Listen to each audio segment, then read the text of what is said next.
Welcome to the NDIS Property Australia podcast. Before starting this episode, we need to provide a general disclaimer. Information contained in this podcast is general in nature only. It does not take into account the objectives, financial situation, or needs of any particular person. You need to consider your financial situation and needs before making any decisions based on the information in this podcast. And you should consider seeking independent and professional advice for your personal circumstances. All right, let's begin. Hello, everybody. We're here again with a special guest speaker from Perth, Western Australia, and Dr Angad Singh from Sadhana Constructions, backed by popular demand. He keeps on asking me, how good was the last podcast? And I just say it's pretty good. I can't give too much information. But Angad, welcome back, mate. Thank you very much. Thanks for having me. It's a pleasure. I know we have a bit of a tight window here for you to come on for 30, 40 minutes just before you head off to a provider meeting. So what's that provider meeting about next after you? We actually have an ongoing process with our providers, both our SEAL providers and our SDA providers, where we basically catch up every month. We talk about every project that we have ongoing, plus that's our opportunity to get some dedicated time to review any opportunities or just get some general market feedback. It's changing so quickly at the moment, right?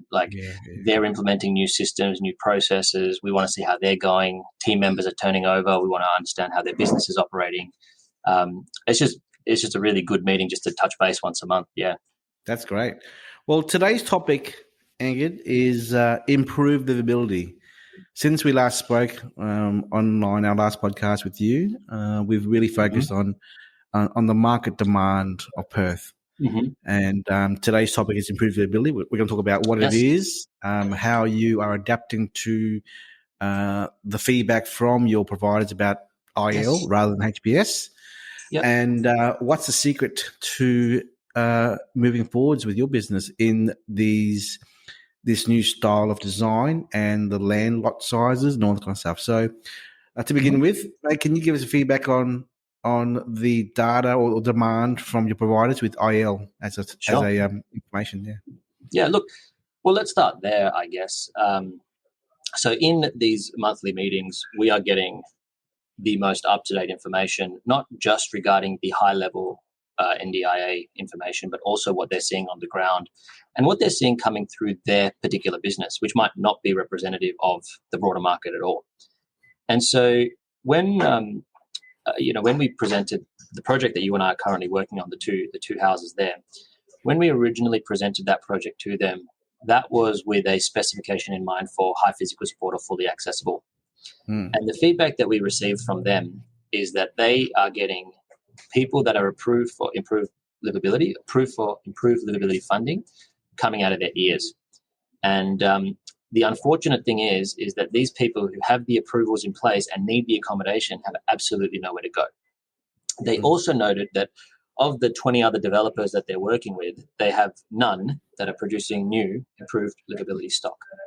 So they really wanted us to provide that stock for them because they have the participants that need that accommodation. And that's kind of how it started. Yeah. So those other 20-odd developers they're talking to, are they all producing HPS? In the main, yes. As houses or units? Both.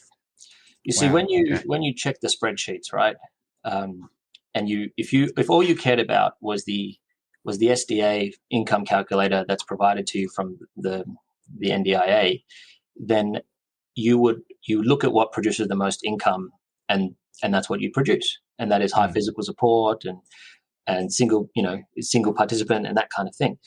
But the reality is these don't produce any income unless they're full.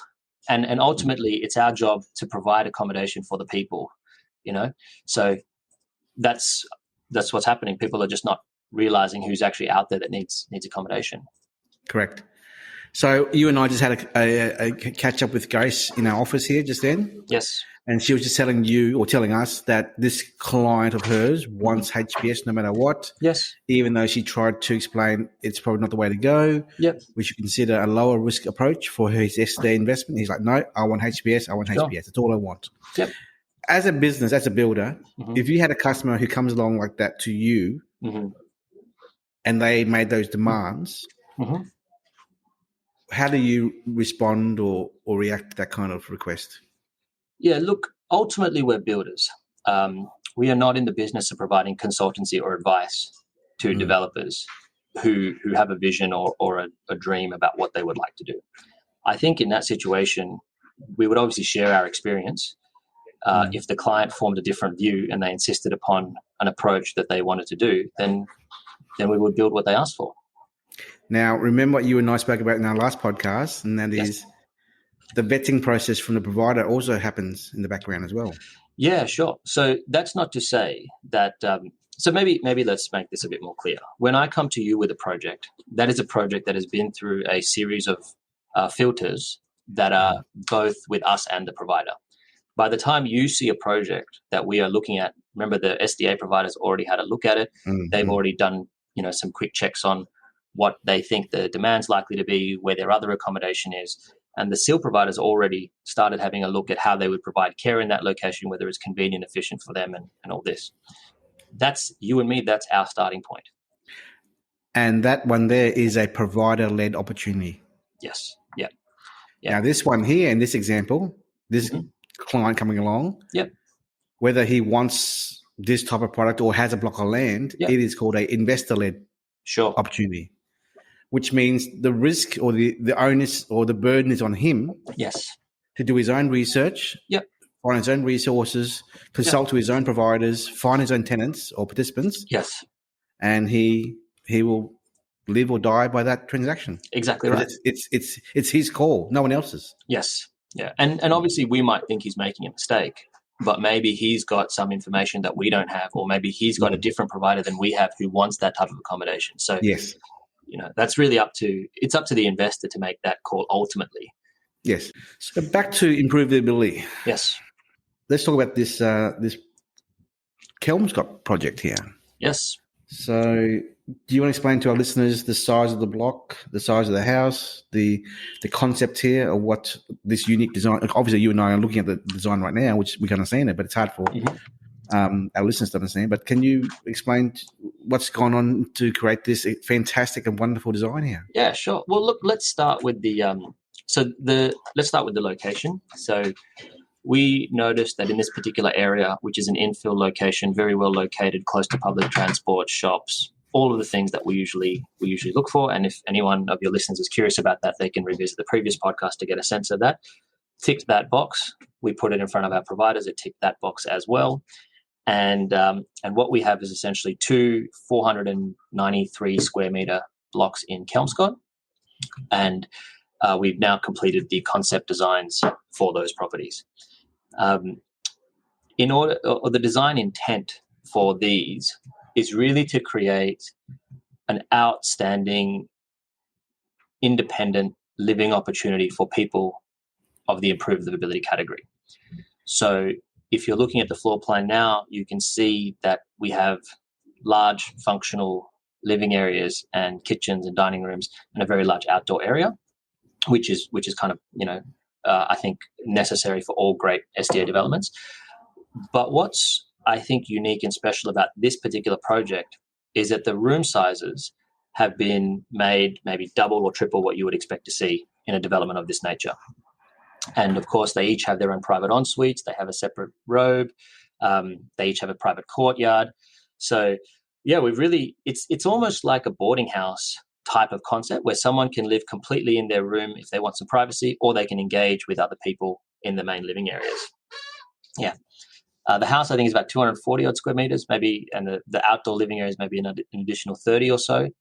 And then there's a huge backyard of a couple of hundred square meters.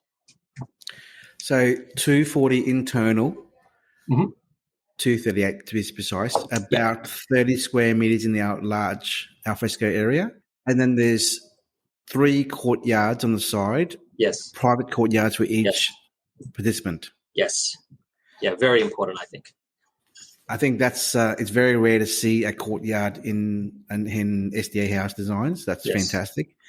But then also we have extra large bedrooms as well, which is very rare to see in a improved livability house. Yes. So you had a fantastic idea, which is now deleted, which was the kitchenette. Yes. Tell us your thoughts about the whole kitchenette and why it's removed and all that kind of stuff. Yeah, look, we've got quite a bit of experience in the shared accommodation space. So HMOs or boarding houses, if whatever you call it. And in those, it's highly desirable for individuals to have their own kitchenette, at least in our experience. So we took that idea from that concept.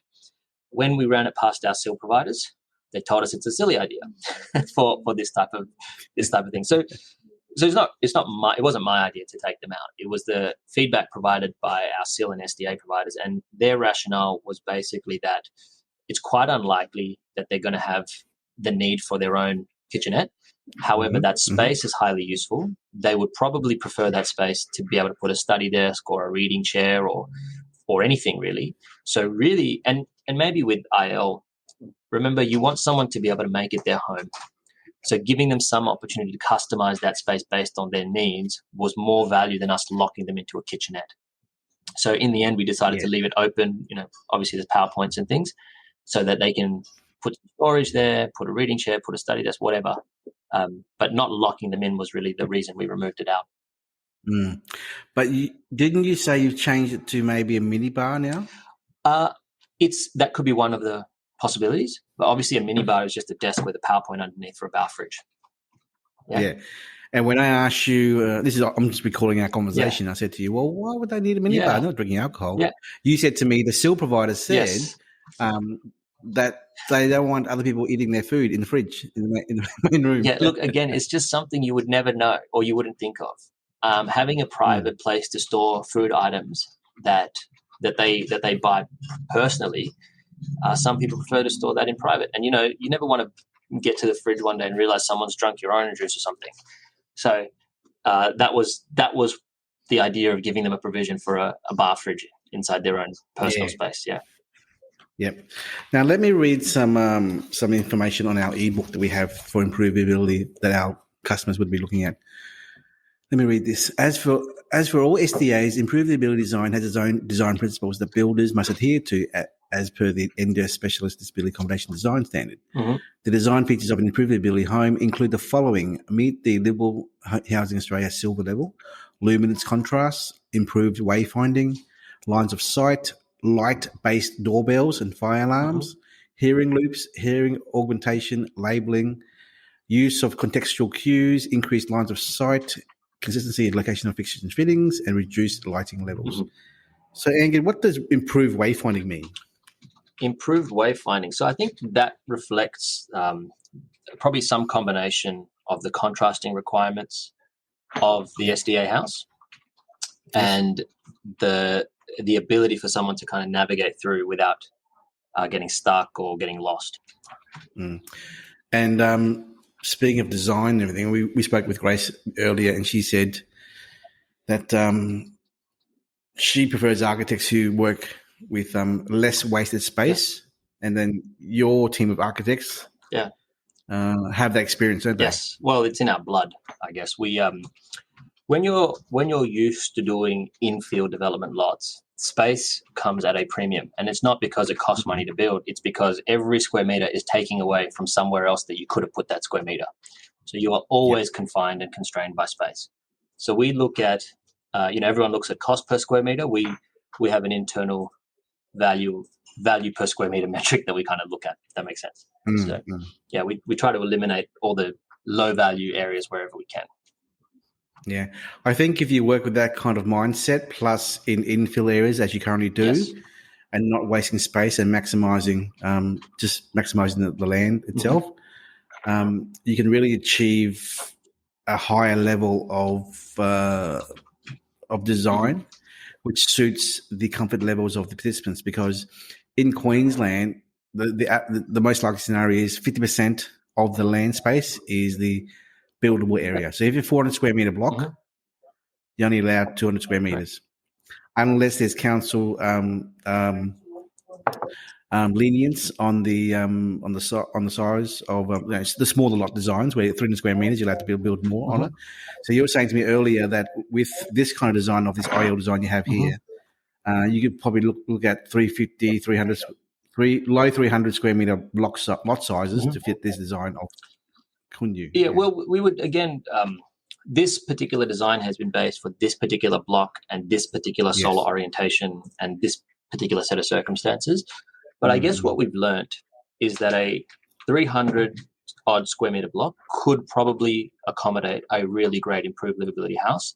And maybe we drop a participant. We do 2+1 instead of 3+1. And I guess what it shows is that the locations that we can then target shift as well. So at the end of the day, we have to create something that people want to live in first and foremost. And so when we realize, we learn something like that, and we realize there's a whole bunch of locations where we will find those block sizes, gets us very excited that we can do a lot more of these. I think the great thing with the design you've made here is it could be a perfect small home as a resale value in the future as well. And I think large bedroom sizes, courtyards, large living spaces, big alfresco area. It's maximized the actual land size from a builder's perspective to produce a product which is outstanding from a SDA point of view. I think I love it. It's wonderful. And I hope we do more of these around Perth. But then also in the event that an investor cannot fill this house up with participants, it can still be rented at a good rental figure from a return point of view as a normal brand new family home to a young family. Or even better. We have room by room property management companies who we have built for before. They would take this in a heartbeat. In fact, You call that room sharing, is that right? We call it HMOs, so houses of multiple occupants. I think in other states they're called boarding houses or shared houses or some version of it. In Victoria it's shared housing. In Queensland it's called co-living. Co-living is another word for it. So we've just recently finished, and again, those types of properties suit different locations and things like that. So we've just finished 2 6-bedroom, 6-bathroom townhouses for co-living, and they're renting out for $2,000 per week each. There is, I think, if someone could not fill this with improved livability, they could easily find people in a shared housing type of configuration. And if that fails, then they still have the traditional housing, which would work as well for this design. So what would be the rough estimated rental return in shared housing for this design in the Kelmscott area? My gut feel, it would be around $250 per room, something like that, per week. Times 4 rooms? Yeah. Yep, $1,000 a week. Yeah. So slightly lower than what you would get with improved livability, but not that far off. But still higher than an average house family rental. Significantly higher than an average house. Yes. We spoke about the estimated SDA income on this IL house being a 3-participant and OOA configuration, and with the southeast location region with the location factor in the calculator for SDA income, it worked out to be about $92,000 per year gross income. Now, with the 5.1% inflation figure last month by the federal government announcement, and also the pending price guide changes, repricing of the SDA incomes, we'll probably see this IL house going up to about $100,000 or more for a 3-participant IL categories.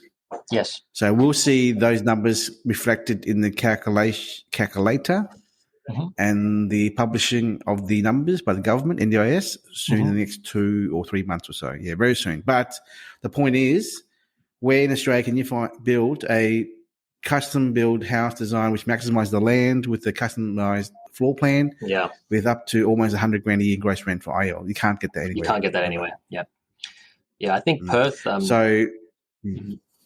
I think with Perth, we have the added advantage of seeing what has happened on the East Coast. So we've seen how improved livability has been overlooked by the broader market. We've seen how important it is as a type of accommodation for people with disabilities. So and the land is still quite affordable here compared to all of the other cities. There are in Perth at the moment only 50 SDA dwellings in Perth. In Perth, yeah. Yeah. And they would mostly be legacy homes and group homes from the old era? Yeah. Because you've spoken to the sil providers in those areas that you're talking about, and they said there's nothing, is there? Not for improved livability. And there's nothing for improved livability both on the ground or in the pipeline. That's what's concerning for them.